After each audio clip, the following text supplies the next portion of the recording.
there's not a lot happening in the world, according to the news right now. The only thing people are talking about, and we're going to talk about a little bit just because it's interesting, but we've discussed it kind of ad nauseum on the show already, is President Joe Biden. First, a couple days ago, George Clooney put an op-ed in the New York Times basically saying, we love you, Joe Biden, but it's time for you to go. Nancy Pelosi kind of knifed him the other day when she was pressed about should he run. She was like, yeah, it's up to him what he wants to do, kind of non-committal. There's rumors of former President Barack Obama running a whisper campaign to get Democrats to come out and tell him he needs to step down. And then just yesterday, we saw a rumor that the Biden campaign itself is running testing on Kamala Harris versus Trump. And then to round it all up, he had his big boy press conference yesterday. Big boy.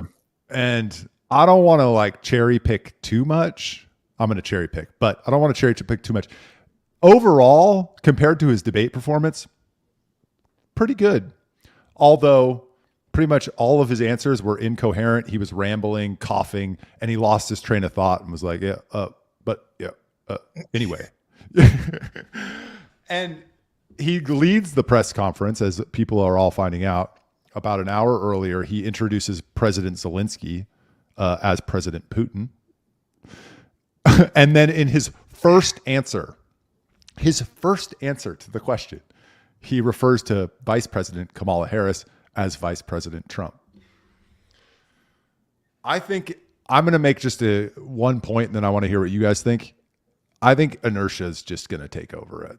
It's just, he's going to succumb to inertia, and there's no going back. Inertia in which, who is? He's going to come. He's going to keep going, and it's he's going to run, he can't, or this train, the get off the train is too powerful. Yeah. Okay. Yeah. Get off the train. It's inevitable at this point. I think it's inevitable at this point. So, all the things you just mentioned, but let's disregard all those things. Other than that, he did a good job at this press conference.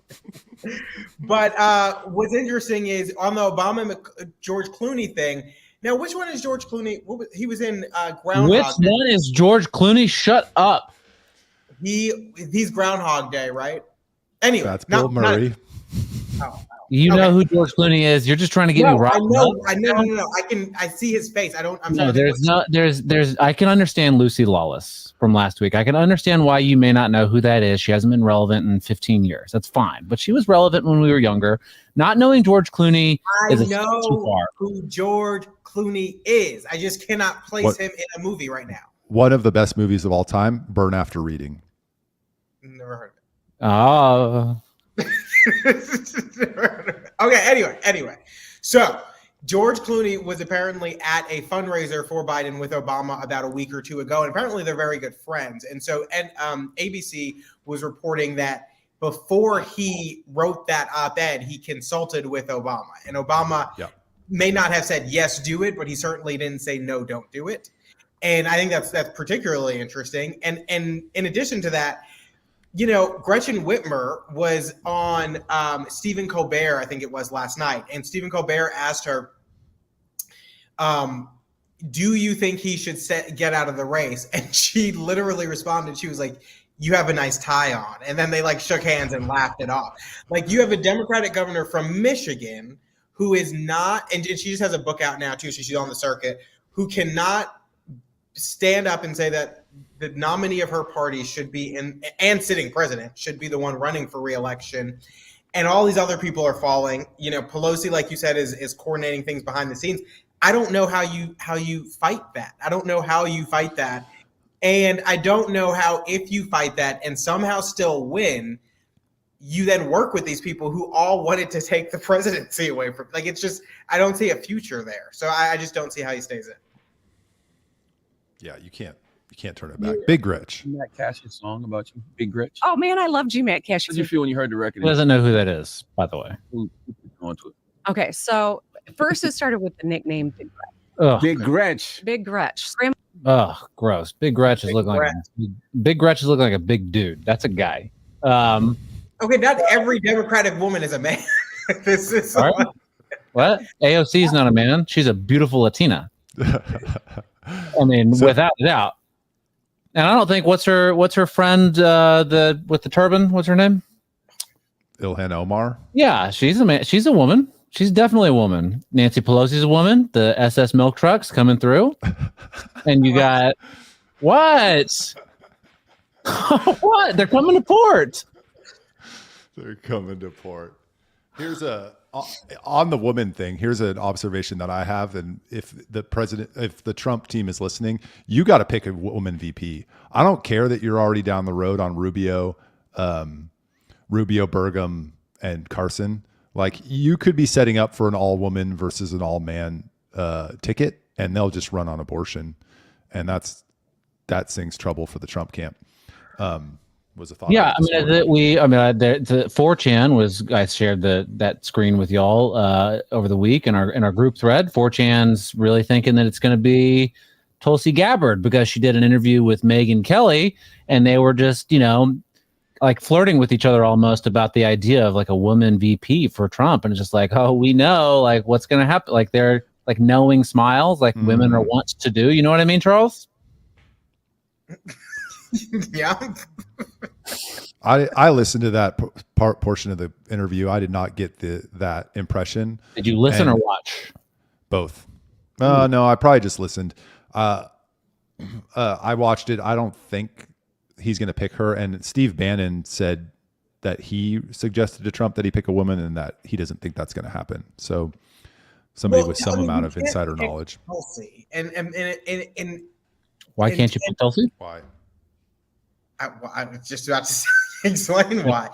Because you're not going to. Trump needs to excite his base, and yes, there are a number of people in the base who would be excited with Tulsi, but I think a lot of them would not because of some of the things that she's. I mean, at the end of the day, while she's an independent Democrat, she's still a Democrat, and I think you're going to have a lot of people who are pushing back against that in the same way that they would if it were Tim Scott, in the same way they would if it were what's her name from one of the Dakotas, like even Marco Rubio. Even Marco Rubio. There's the hardcore base is going to push back against Marco Rubio because he's, I don't know, a neocon or whatever. Yes. So I think she falls prey to a lot of these same criticisms that these other folks would get, and that's why I think he is leaning to a Doug Burgum or to a Ben Carson because Ben Carson's been tested and has been with him this entire time.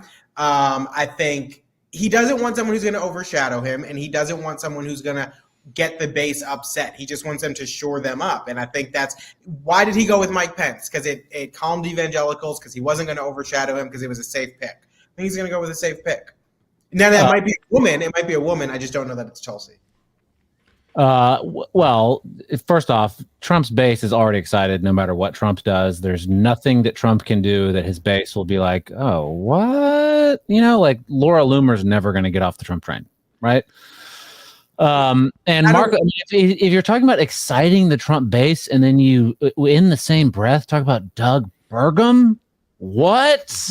I'm not talking about. Okay, maybe. Oh, the boringest person alive. I guess more what I'm saying is not turning off the Trump base. I don't think the Trump base would be turned off by Tulsi Gabbard. I think that some of them be like, a Democrat, but I think at the end of the day, they'd be like, she doesn't like wars. We don't like wars.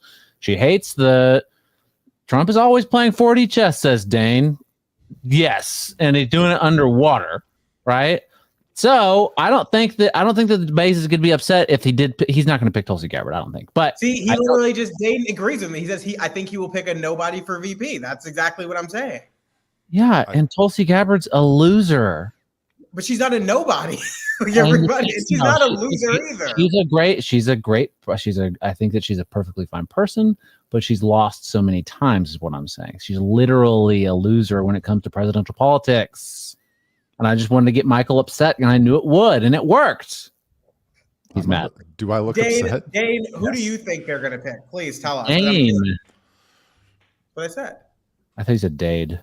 No, Dane. Yeah, I agree with. Well, I agree with a lot of what you both said. Nobody's going to the base is fired up. They're not getting unfired up by his VP pick. The strategy with the VP is to shore up demographics or groups of voters who are not excited. So that could be neocons or establishment Republicans. You choose a Marco Rubio type. But I'm just saying that the way that this is going is you potentially have a all-woman ticket on the Democratic side. It's possible. It's not for sure. I don't even know that it's likely. Gretchen Kamala. I'm not going to speculate names, but why not? You speculate names all the time, like every show. Yeah, and what is the team? Because I think if Kamala is the top, I don't think she's what big did enough. You say? Kamala. It's not you, but everyone says Kamala. What do you? No, everybody says Kamala. It's Kamala. Kamala has to be the top of the ticket unless it's Michelle Obama at the top of the ticket, and then she keeps the VP spot. But I don't think Kamala is going to pick a female VP. Why wouldn't she? What is she going to pick? Well, if you're a Democratic, if you're a strategist in the Democratic circles and you know your policies are not particularly popular and that the demographic that you need to hold is Black Americans in particular and suburban moms, and you're like, what if we ran 2 women and just talked about women's healthcare rights or rights? Would that be a sound strategy with those 2 demographics? I think so. And then you're up against 2 old white guys in Trump and Burgum. It sets up a pretty dangerous dynamic for the Republican Party among suburban women. If you had a Tulsi Gabbard who's a little bit more moderate on abortion, for example, and a former Democrat, I think you can compete for those constituencies a little bit better than if you're Trump Burgum. I think Tulsi Gabbard is the best choice for Donald Trump of the people that have been thrown out, right? Like, I think that she would by far be the best. She has a chance to like pull people away from RFK, those independents. She has a chance to, pull some women, some suburban women. She has a chance to pull some Democrats. I don't think that she's not intolerable to Republicans. And again, Charles, why you love Doug Burgum is so weird. I don't love Doug Burgum. I just think he's like he does seem smart though, and like I like a trustworthy person. Right wing dad on Twitter got you good that one time. In the same way that at early onset of the Trump campaign, Pence provided that kind of stabilizing force for what people felt might be a rocky presidency. There was like, oh, okay, he's time tested. He's rather conservative, evangelical. He's probably going to level things out. Now, if I think all the people that Kamala could pick as a vice presidential candidate, I mean, Hakeem Jeffries, I don't know if she's still registered in California, but Newsom would obviously be a reasonable pick for her. Whoever, Cory Booker, Bloomberg. I mean, anybody who ran in the 2020 primary. Sheila Jackson Lee. Am I right, Charles? Andy Bashir, Wes Moore, Shapiro. Like, yeah, there are a list of people that she could choose, but she's not going to be top of ticket. Are you talking about Ben Shapiro's sister? No. Who's going to be top of the ticket? Somebody else. Where do you think they're going to do that, at the convention? No, I don't think they take it. I've always felt like it's going to happen post-convention, but I don't know. It's wild speculation at this point, but I don't see them take. I can't see, unless it's with like Oprah or Michelle Obama. I don't know how the Democrats take the person who is expected to ascend to the presidency, take that from a Black woman and give it to someone else and try to rally a Democratic base. I don't see how you do that. According to the conservativetreehouse.com, Donald Trump Jr. will introduce President Trump's vice presidential nominee at the RNC convention. So let's start looking at who's going to the RNC convention. There's a picture of Burgum, Charles's favorite pick, Rubio, and what's the guy? JD Vance. That's his name. Well, Trump said he might announce it before too. Yeah. What's Trump gonna do? Well, I don't know. Well, I'm looking forward to that. I think he's going to make the wrong choice.